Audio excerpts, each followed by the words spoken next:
sexy guys do. Explore what's soul in their minds. Thinking about a thing or two, about a thing or two, about a thing or two. Mansplaining is deciding you're gonna search for the truth. Mansplain me, baby. Mansplain.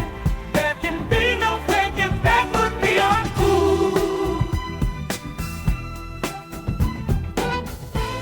Welcome to Mansplaining, a podcast about the interesting things you could discover if you just take the time to learn. My name's Mark, and I can be your host for this week. And as always, I'm joined by Joe, an old friend from college. Together, we'll explore what's on our minds and hopefully figure out a thing or two about a thing or two. Joe, this week's topic is something that I've been seeing in my feeds every now and then for quite a while now, which is various authorities, such as Bill Gates, show up to say it's time for us to give nuclear power a second chance. And the logic for this is that while the threats of nuclear power are known and they are real, the threat of climate change is much bigger. And that's particularly the case now with artificial intelligence commanding more and more power to run its training and calculations. So I'm really curious about this one. Is it time for us to start building nuclear power plants again? So I look forward to hearing what you learned. Yeah, it's another interesting question, Mark. You're always giving me interesting questions. And it made me think back to an episode we taped not long ago about nuclear fusion, where we consider whether it would become part of the carbon-free energy grid anytime soon. For listeners who don't remember that one, it's episode 95 if you want to take a listen. In this episode, we're basically talking about whether it makes sense to use nuclear fission to plug holes in the power grid as we wait for fusion and renewable energy sources to mature. In the 30 years between 1990 and 2020, the worldwide demand for electricity doubled. By 2050, it's expected to double again.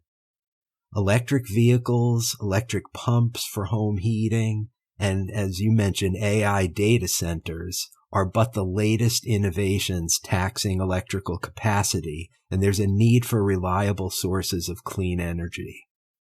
Despite progress on the development and pricing of renewables like wind and solar, it's still the case that 63% of the world's electricity is produced from the burning of fossil fuels. And that's a percentage that sadly hasn't budged between 1999 and 2019. In that context, the Intergovernmental Panel on Climate Change's declaration that by 2050, no less than 80% of the world's electricity must come from low carbon or carbon-free sources if we are to have any chance of keeping global warming within the target of 2 degrees Celsius from pre-industrial levels. That declaration seems incredibly daunting, and I'm sure that's one of the things that informed your question. Enter, or perhaps I should say re-enter, nuclear energy. For a long time, the image of nuclear power needed a makeover. Mark, you and I are old enough to remember the 1979 Hollywood film, The China Syndrome, starring Jane Fonda and Jack Lemmon. Remember that? I do. Yeah. I think I saw that on a HBO free weekend back when that was a thing. That phrase, the China Syndrome, really got imbued into everybody's consciousness at the time.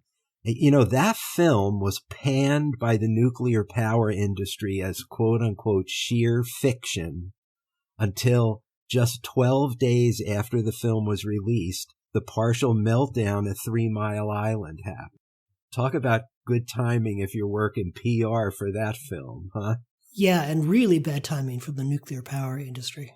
The film helped popularize the No Nukes movement that turned public opinion sharply against nuclear power. For nearly 3 decades after 3 Mile Island, not a single nuclear power plant was constructed in the United States. After the Chernobyl disaster in 1986, opposition to nuclear power in the U.S. spiked to 73%. The Simpsons continues to skewer nuclear energy in its portrayal of the Springfield power plant negligently operated by bumbling Homer Simpson. Yes. And lest you think the government isn't concerned about the damage done by such negative portrayals, in 2018, the Federal Office of Nuclear Energy released a point-by-point rebuttal entitled, I kid you not, 7 Things the Simpsons Got Wrong About Nuclear. As recently as 2016, nuclear power was polling at just 43%, but it's now at 57% and rising, with much of the rise among Democrats. Given the worldwide demand for energy and growing concerns about climate change, it's no surprise that there's renewed interest in nuclear. Let's talk for a minute about the status of nuclear energy here at home. I got a pop quiz for you, Mark. 2 questions. In what year did U.S. nuclear power plants first start generating electricity? Well, you mentioned Nixon before, so I'm going to say 1972. Little bit late. It was 1958. Oh, I was way off. 3 years after the first UN-sponsored international conference on nuclear power. And what percentage of the country's electricity today comes from nuclear power? I'm going to guess around 10%. It's just under 20%.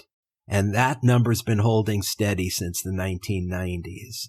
And that's because there actually have been a couple of new plants built, which I'm going to get to in a minute.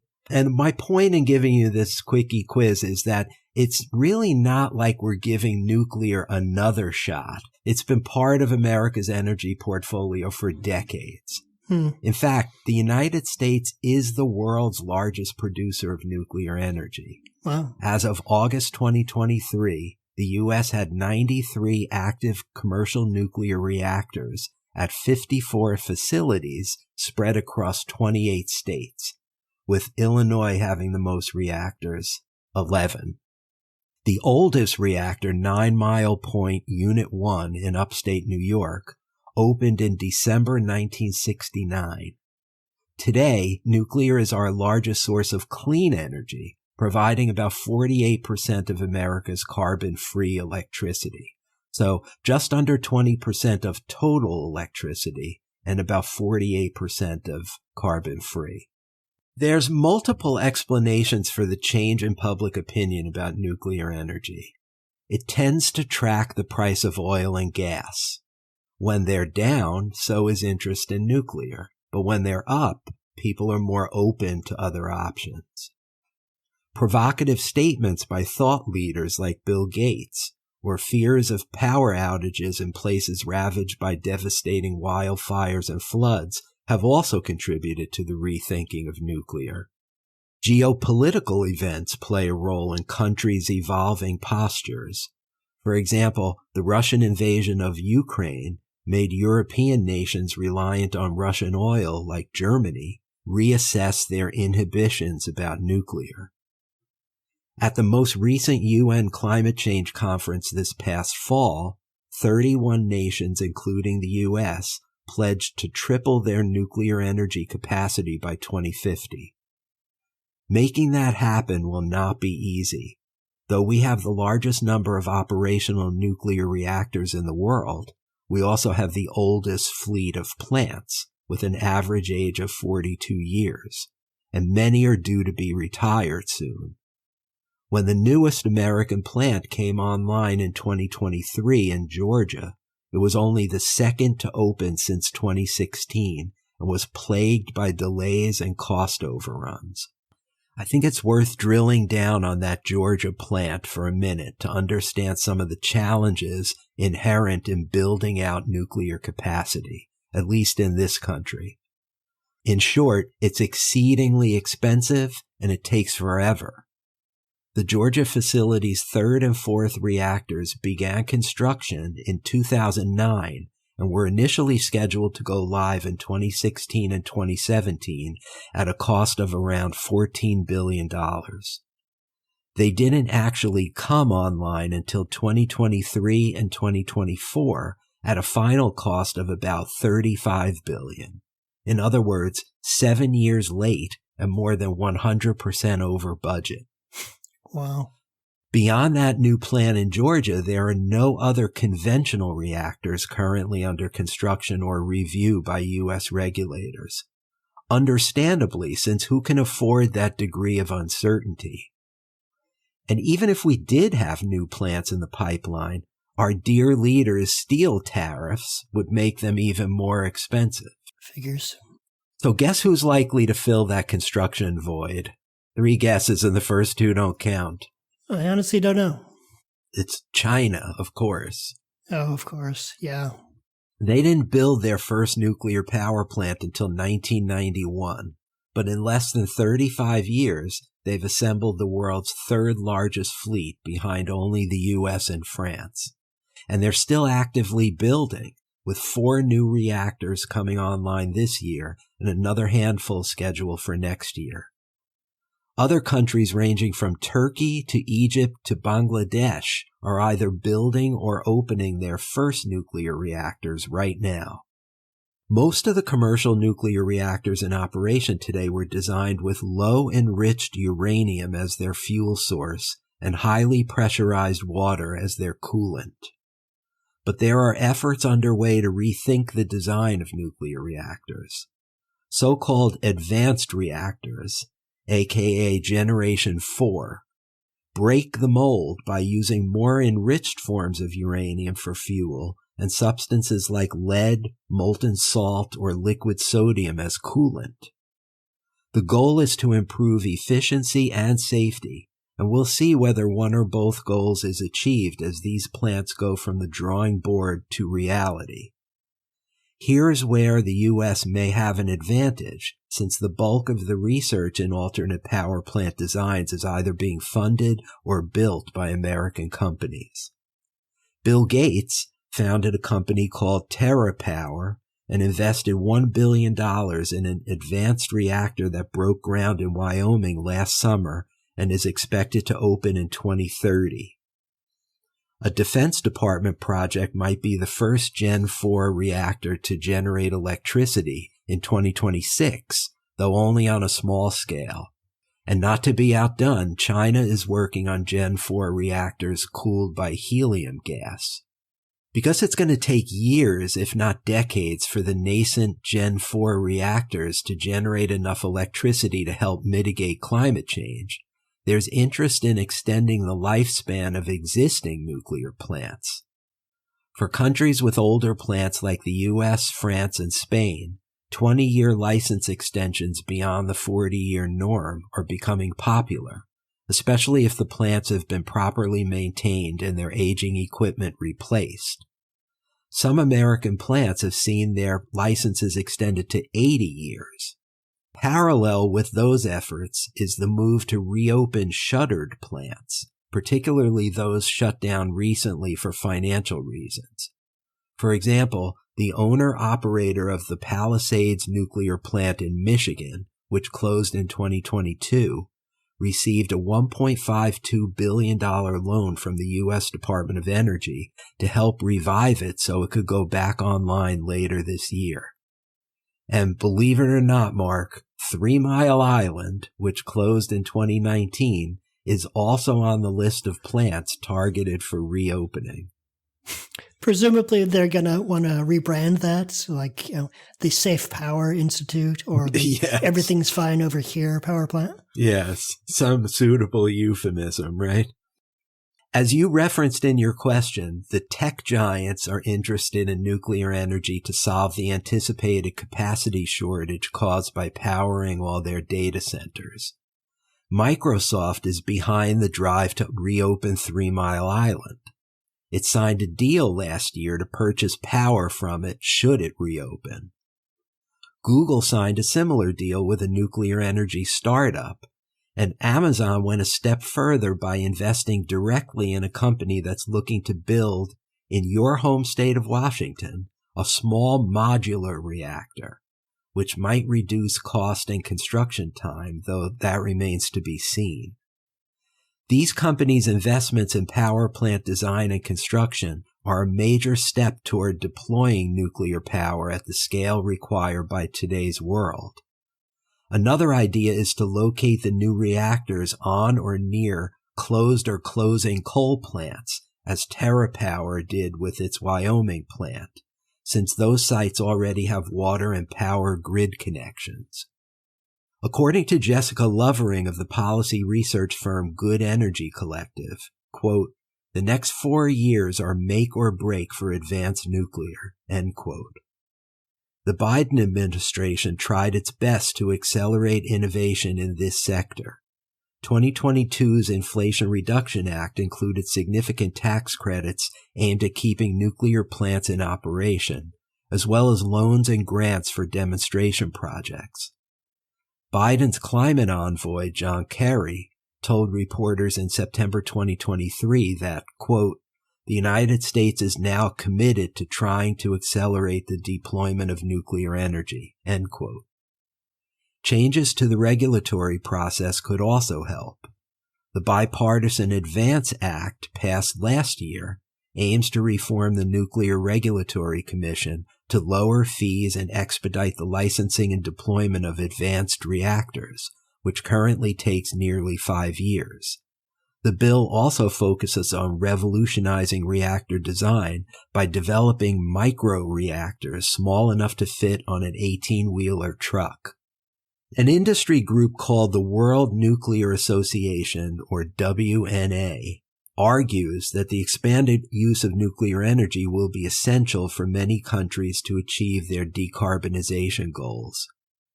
One of the WNA's arguments is nuclear's relatively low overall cost, the majority of which comes from the upfront capital required to build the plant. It's expensive to build a new facility, and it takes a long time to secure all the regulatory approvals. But once built, nuclear power plants operate for decades. As I mentioned, 40 years is usually the minimum. Operational costs during that license period are usually very low, which makes nuclear energy cost competitive over each plant's lifetime. Nuclear plants also have a relatively small footprint, both in terms of the amount of fuel they use and the amount of space they take up. That last point about space is important. For renewable energy sources like solar and wind arrays alone to power our increasingly urban society would take up many hundreds of times more land than by also relying on nuclear power. And while we're on the comparison between low-carbon alternatives like wind, solar, and nuclear, there's also the fact that wind and solar power are intermittent. After all, it's not always windy or sunny, and they therefore require a backup source of power, whereas nuclear power plants are designed to run 24/7, 365. They require relatively little maintenance, and in 2023, our domestic fleet of plants operated at full capacity 93% of the time. Thus, nuclear energy is reliable and also potentially scalable, especially given how much of its infrastructure is already built. Another of the WNA's arguments focuses on the relative safety of nuclear energy when used on an industrial scale, which might seem counterintuitive given many people's memories of the disasters at 3 Mile Island, Chernobyl, and Fukushima. According to the WNA, nuclear energy, quote, has by far the lowest number of direct fatalities of any major energy source per kilowatt hour of energy produced, over 100 times less than hydro and liquefied natural gas, end quote. Notwithstanding those disasters I just referenced, serious nuclear accidents are actually very rare and not as dangerous as the China syndrome makes them out to be. The accident at Chernobyl in April 1986 killed 30 people and led to roughly 4,000 cases of thyroid cancer in people who were children when they were exposed. According to the UN committee tasked with studying the effects of atomic radiation, the most recent nuclear accident at Fukushima in March 2011 didn't cause any immediate health effects to humans, and is unlikely to cause any in the future. So nuclear energy is kind of like air travel in this way. At least this is my thought. It's much safer than most other forms of energy. But just like you only hear about planes when they crash, you only hear about nuclear reactors when there's meltdown. Also, as the WNA points out, an overall safety record should not be only about accidents caused, but also deaths averted. They cite a 2013 study claiming that the use of nuclear energy has prevented the emission of enough energy from fossil fuel burning to avert some 2 million pollution-related deaths. The study extrapolated that by 2050, the use of nuclear energy will have prevented a further 7 million deaths. Pivoting now to the WNA's arguments about waste. All forms of electricity generation produce waste, but the nuclear energy industry is the only one that takes full responsibility for managing its spent fuel. It's been more than 60 years since there was a significant environmental release of civil nuclear waste. Radioactivity, the main hazard from nuclear waste, diminishes over time, unlike the toxic waste from the heavy metals used in your iPhone. Low and moderate level radioactive waste is disposed of securely, and has been for years, whereas the high level waste from spent reactor fuel is relatively small by comparison, and its final resting place is likely to be deep inside underground geological repositories, like one in Finland that's opening in the next year or so. Further, the WNA argues that the risk of radiation poisoning is overstated. The radiation released by nuclear power plants amounts to less than 0.1% of the radiation that most people are exposed to in their daily lives. It pales in comparison to the 75% of lifetime radiation exposure that people in first world countries get from common medical procedures like X-rays, diagnostic imaging tests, and cancer treatment. The nuclear industry likes to brag that our granite kitchen countertops emit more radiation over the course of a year than living right next door to a nuclear power plant. That's something you don't think about when you clean your kitchen.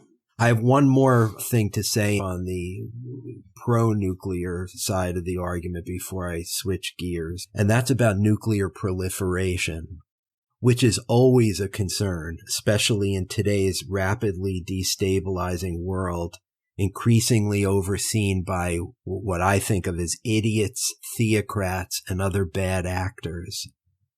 The growth of nuclear energy increases their ability to enrich uranium to weapons-grade status, or to harvest plutonium from uranium fuel rods, or to import from each other what they need to manufacture nuclear weapons. As we speak, Iran is probably doing one or more of those things.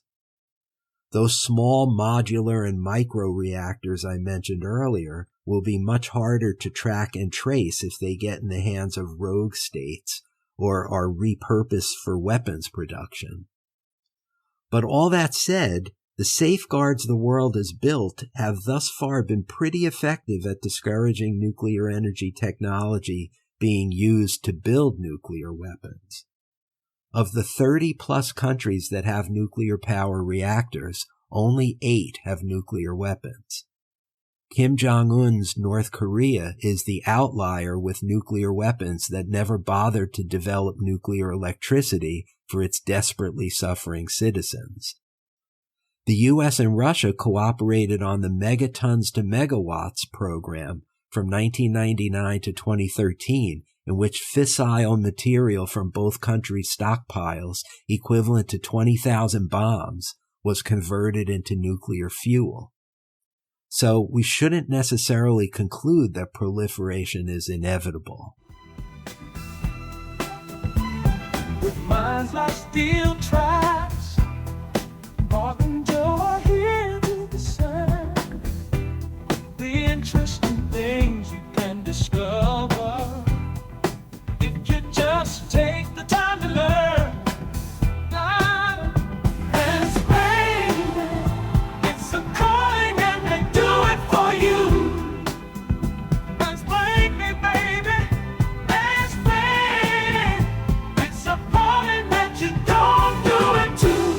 I just cited a bunch of reasons why nuclear energy is worth renewed investment. That's one side of the argument. Now here's the other side.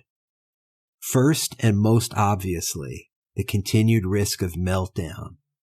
Historically, 1.5% of all nuclear power plants ever built have experienced meltdowns. If we scale up nuclear power production the way its advocates would like, and that percentage holds true, the world is in for far more catastrophes. Though there's reason for optimism about advanced Gen 4 reactors, we don't yet know whether they'll be safer than the status quo, and even if they are, who's to say that terrorists won't fly an airplane into one of them? Then there's the cost of cleaning up if and when things go horribly wrong. The cost to remediate the damage from the reactor core meltdowns at Fukushima, the most recent disaster in 2011, was estimated at between $460 and $640 billion. And how about the cost of storing high-level nuclear waste without a permanent repository? In the U.S. alone, that comes to $500 million per year, an amount that will only rise as waste accumulates. Worst of all, that cost never goes away, since radioactive waste must be stored for at least 200,000 years. Will the offsetting revenue stream from electricity sales last anywhere near that long? We all know about the spectrum of radiation sicknesses that come from exposure to meltdowns, but there's also the human cost of mining uranium. One longitudinal study reported that among miners, the incidence of lung cancer and other lung-related diseases is over 10%, which is chilling. Wow. There's also the relative cost of energy production, as opposed to the low operational costs highlighted by the WNA. As of 2020, the global average cost of renewable energy sources like wind and solar was around 5 cents per kilowatt hour, compared to 5 to 15 cents for nuclear. At the scale we're talking about, wind and solar are substantially cheaper. Then consider the time horizon. A typical nuclear power plant averages about 14 and a half years to build, from initial planning to completion. Yeah. In the U.S., where there are very few plants in development and the need for clean energy is dire, waiting that long for new capacity to arrive is untenable. Yeah. By contrast, utility-scale solar and wind farms take 2 to 5 years to build, and new ones are coming online every year. Here's another cost-related problem that's particularly exasperating. The U.S. no longer produces enough enriched uranium to power its reactors. Instead, we import about a third of our enriched uranium from Russia, to the tune of about $1 billion a year, which kind of undermines the idea of sanctions against Russia for its invasion of Ukraine. Yeah. In fact, since the end of the Cold War, no American-owned company enriches uranium, and building out a new supply chain would take years, so instead we import all of it.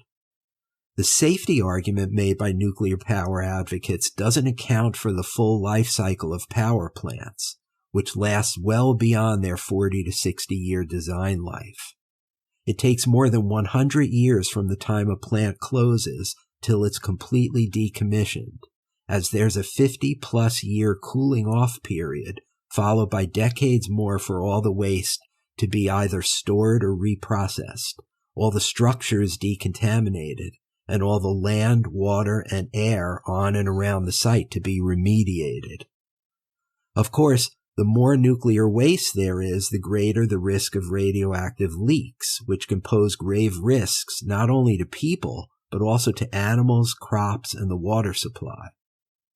Speaking of waste storage, though geological repositories have been proposed for the permanent disposal of high-level radioactive waste, funding and development of the first such American site, proposed for Yucca Mountain, Nevada, way back in 1982, believe it or not, has thus far been thwarted by a NIMBY coalition of local politicians, Native American tribes, and other concerned citizens. As a result, there's still no safe solution for storing high-level waste, which remains dangerous for thousands of years.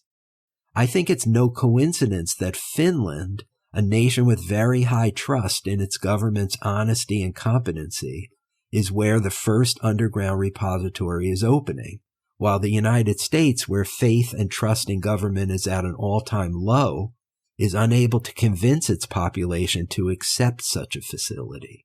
Yeah, that figures.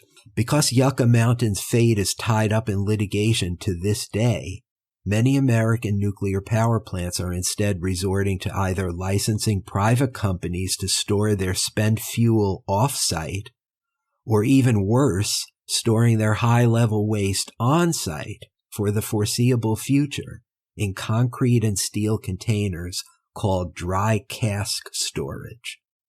According to the Government Accountability Office, over 90,000 metric tons of high-level waste awaits permanent disposal nationwide. Stay tuned, as this issue of nuclear waste storage was the subject of a Supreme Court case that was just argued in March. Many experts believe nuclear power's greatest risks come from human error.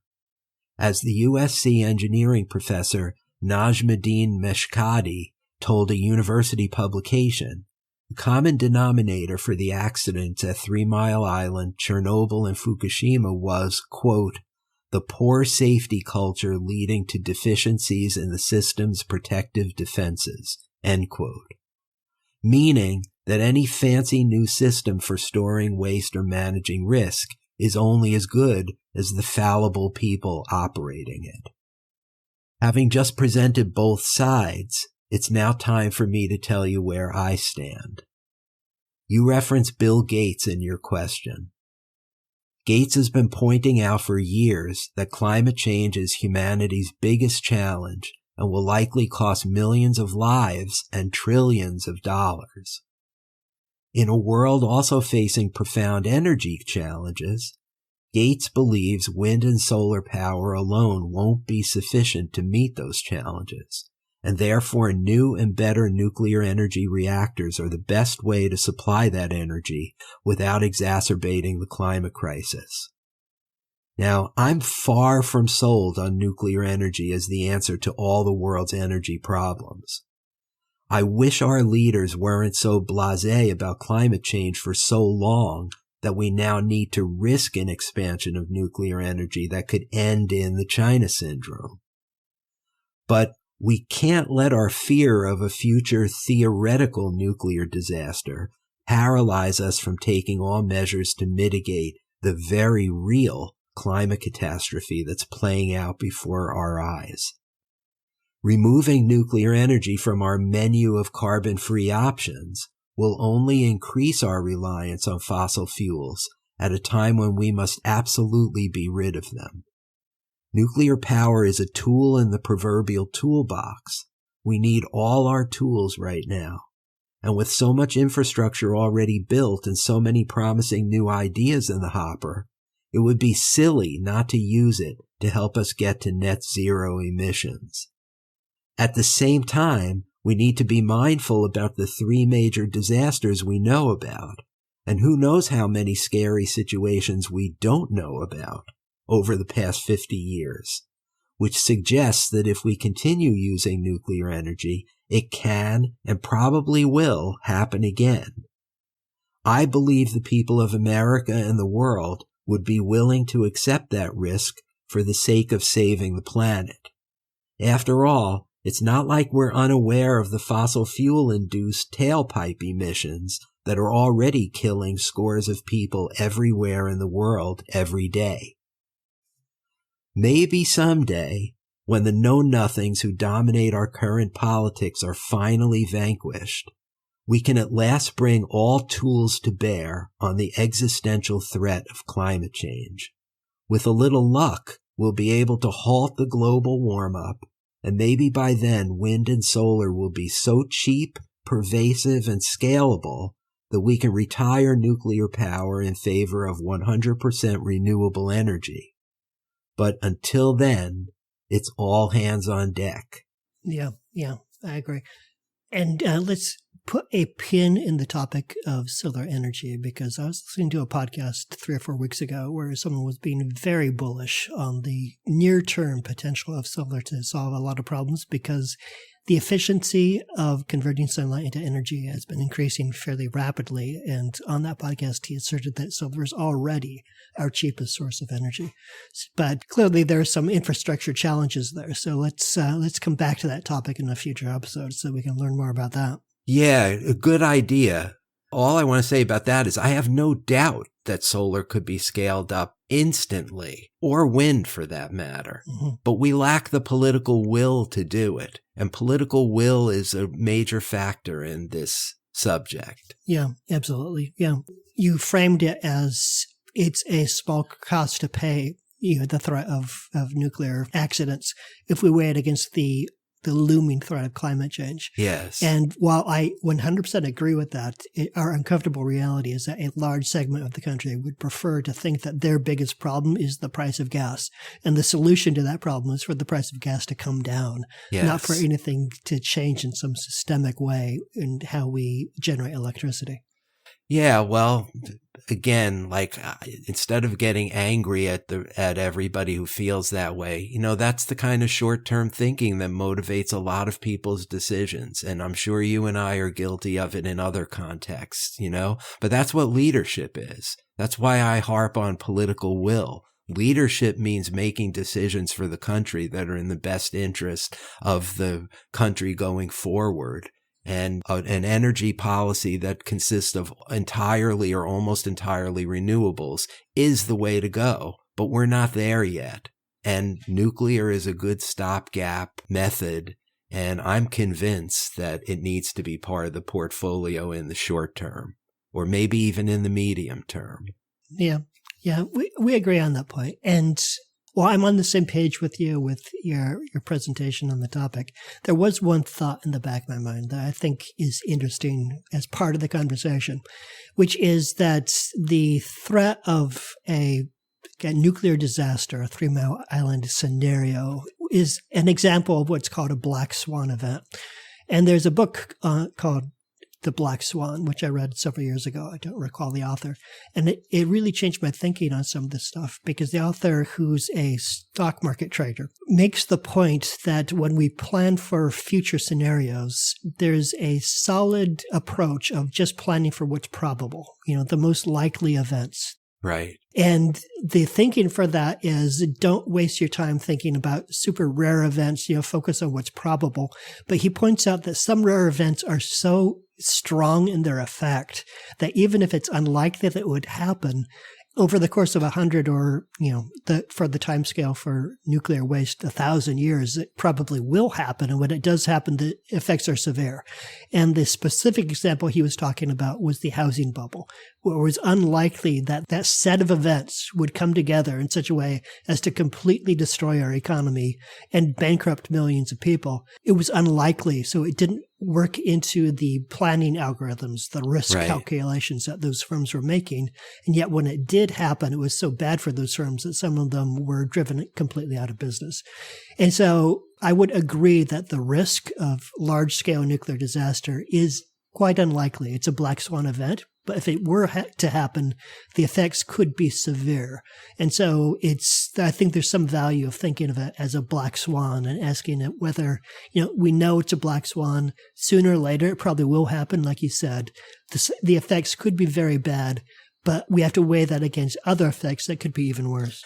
Yeah, I agree with that. And that's a helpful way of thinking about it, the black swan event. I guess all I would say about that is, the way your question was constructed, or your comment, is that the black swan event is the new 3 Mile Island, right? Mm-hmm. But I would just urge you and our listeners to think of climate change as a black swan event that's actually playing out right in front of our eyes right now. Despite the fact that half the population in the United States thinks it's a hoax, they're just wrong about it. And it's a black swan event. So I guess I'm in favor of using nuclear energy as a way to mitigate the effects of the black swan event that's happening right now, knowing that it could cause another black swan event downstream that I completely agree with you we need to think about and have our eyes open to and prepare for in advance.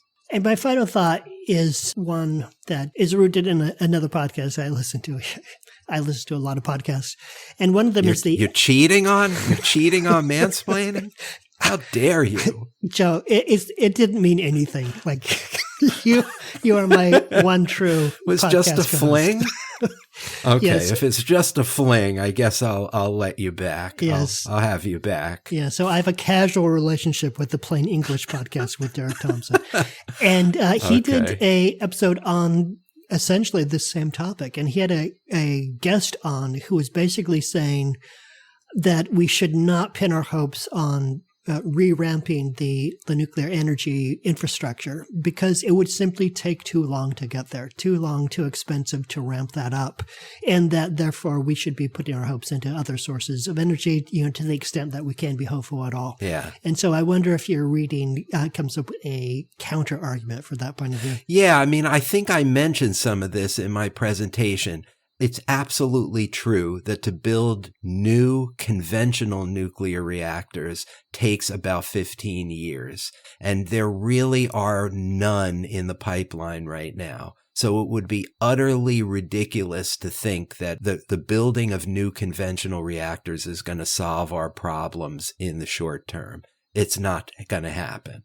But what is happening is existing nuclear reactors are being relicensed for additional periods of time and maintained in such a way that they might be able to stay open for the next 20 to 40 years, which would play a significant help in getting us past this critical period, as well as I mentioned kind of semi-jokingly, the 3 Mile Island that closed 6 years ago may be reopened for exactly this purpose. So, and I also mentioned the small modular reactors and micro reactors that might have a quicker timeline. So I'm not sure I agree with that guest who said that it's utterly unfeasible. I think it is feasible but not the conventional route.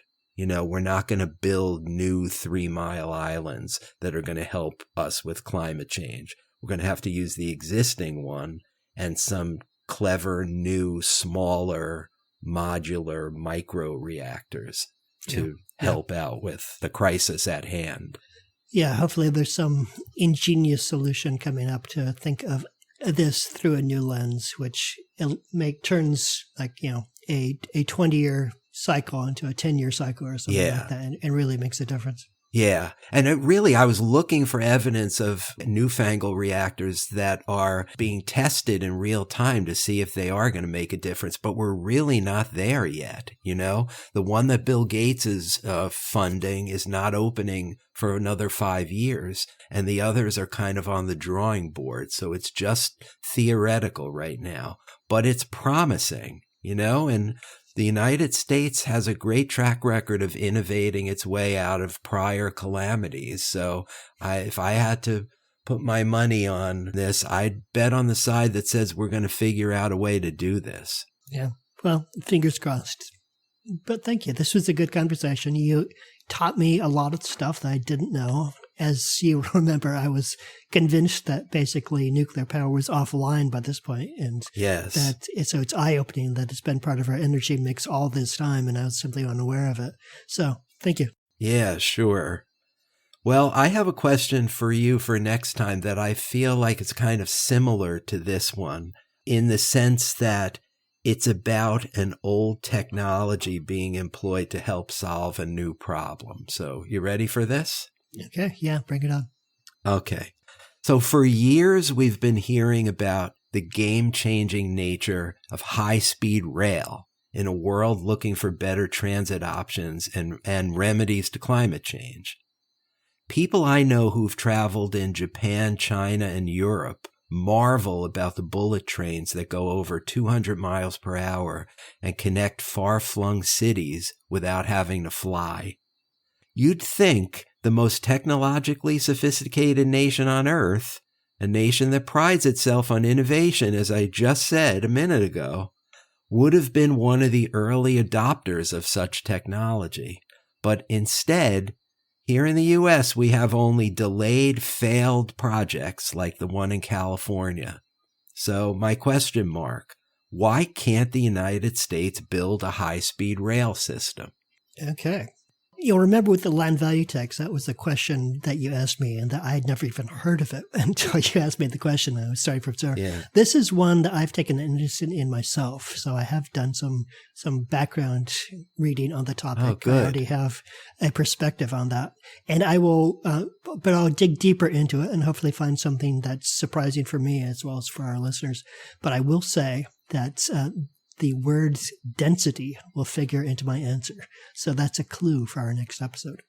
Okay, well, that's intriguing. My initial thought is you're talking about the density of the brains in America to not use high-speed rail to solve transit problems, right? But I suspect you mean density in a different way.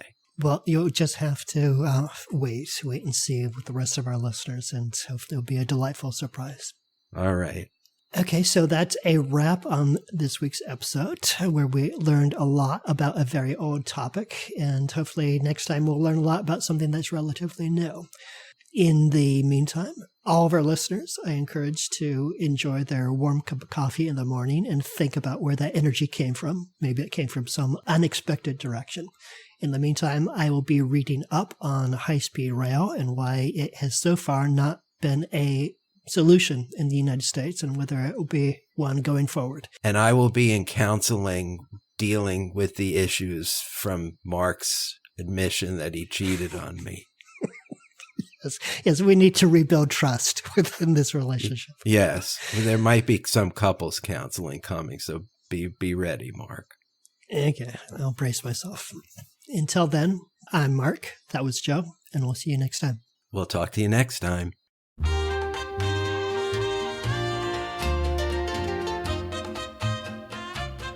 Please don't go nuclear, man. Don't melt down, don't decay. It'll make you glow, man, but not in a good way. Put your waste in yucky mountain, man, but it's bound to return. A nocturnal emission, man, gonna make your stomach churn. But I can't forget about 3 Mile Island, man. Yeah, man. Or the mess at Chernobyl, no, sir. No, sir. Better to stick with the wind and sun, man. Avoid nuclear fission. It's safer and a lot more fun, man, than radioactive emission. But on the other hand, man, nuclear's reliable. It's viable, pliable, the logic's undeniable. When the wind won't blow, man, and the sun won't shine, atomic power got your back, man, every single time. And I don't forget about 3 Mile Island, man. Yeah, man. Or the mess at Chernobyl, no, sir. No, sir. Better to stick with the wind and sun, man. Avoid nuclear fission. It's safer and a lot more fun, man, than radioactive emission. No easy answers, man.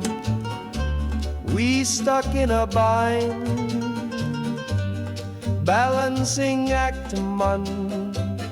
Gotta keep that in mind. Don't juke it or rebuke it, man. Or Mother Nature puke it, man. Choose carefully or you'll find, man, you got a radioactive bind, man. Then don't forget about 3 Mile Island, man. Yeah, man. Or the mess at Chernobyl, no, sir. No, sir. Better to stick with the wind and sun, man. Avoid nuclear fission. It's safer and a lot more fun, man, than radioactive emission.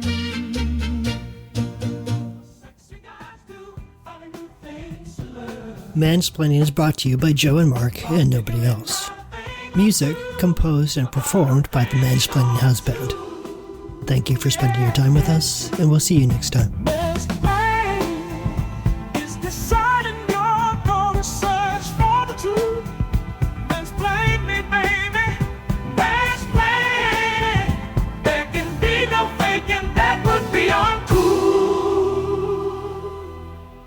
Attention Mansplaining listeners. If you want to engage with Mark and me, you have some options. One is to go to our Facebook page, Mansplaining the Podcast, where you can leave a comment or question, check our sources, suggest topics for future episodes, or just like us. Because who doesn't want to be liked?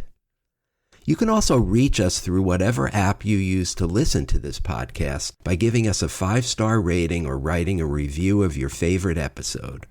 Or you can call and leave us a message on our dedicated voicemail box, which is 206-486-4074. And did you know that you can now listen to full episodes of Mansplaining on YouTube and check out our podcast music on Spotify? Yep, it's true. Just type Mansplaining Podcast into the search bar on either platform and you'll find us. It's lonely in podcast land, and we welcome and appreciate any feedback you might want to share. Act now and we'll throw in a set of Ginsu knives.